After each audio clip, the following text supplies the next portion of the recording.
Deepak picked up his bag and ran down the road on his way to school. He heard the school bell ring and said to himself, "There goes the school bell.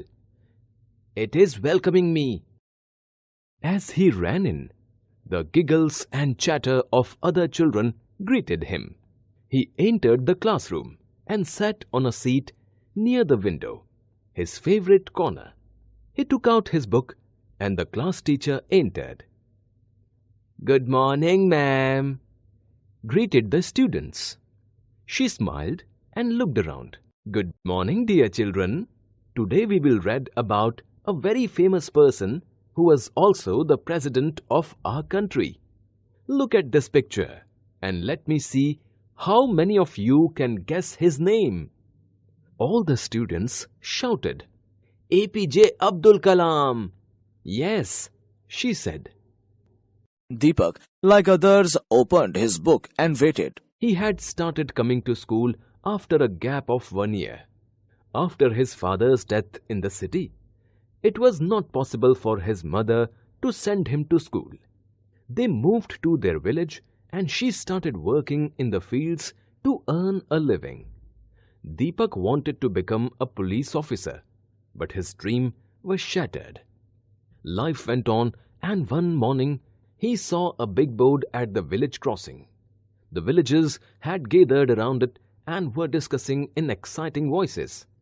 They said that a big industrialist was setting up a school for the children of 10 surrounding villages. All the children would be provided education, books, and uniforms free of cost.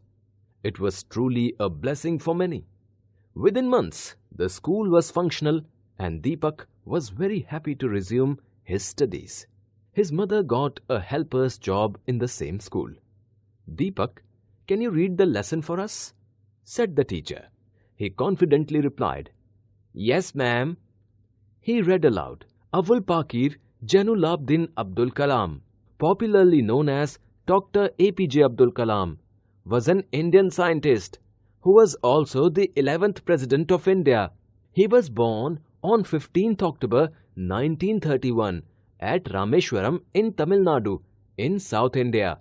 His father, Janulabdin, was a boat owner and his mother, Ashiamma, was a housewife. He came from a poor family and started to work at a very early age to earn money for his family members. He loved his family. He scored average marks in school but was very hardworking and intelligent. He spent hours studying, especially mathematics. After school, Kalam distributed newspapers. He studied at Rameshwaram Elementary School. Once Abdul Kalam completed school, he went to St. Joseph's College, Tiruchirappalli, affiliated to the University of Madras. He graduated in physics in 1954 and moved to Madras in 1955 to study aerospace engineering. Once the dean was not happy with his work and wanted him to complete his project in 2 days' time. Abdul Kalam worked very hard and completed his project on time to the dean's surprise. After graduating from the Madras Institute of Technology in 1960, Kalam worked as an aerospace engineer with the Defence Research and Development Organization (DRDO) and later with the Indian Space Research Organization (ISRO). He was the project director of India's first indigenous satellite launch vehicle SLV-3, which deployed a satellite called Rohini in July 1980. He is called the Missile Man of India. He also played an important role in India's Pokhran-2 nuclear tests in 1998. Abdul Kalam was elected the President of India in 2002.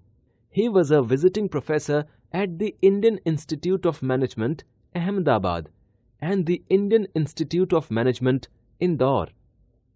He was also the Chancellor of the Indian Institute of Space Science and Technology, Thiruvananthapuram. He was also involved in various other educational institutes. He has written many famous books like India 2020, A Vision for the new millennium, Ignited Minds, Wings of Fire, and Mission India 2020.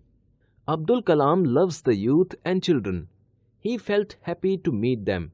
He believed that they are the future of our country. The teacher said, "Good reading, Deepak. I am so proud of you. Let us all clap for him." The children clapped loudly, but Deepak was lost in thoughts. On his way back from school, he was quiet. At night, he told his mother, "Mama, I want to become a scientist like Dr. APJ Abdul Kalam." She smiled and hugged him. "What does that mean?" "But I am sure you will do well." Deepak felt happy.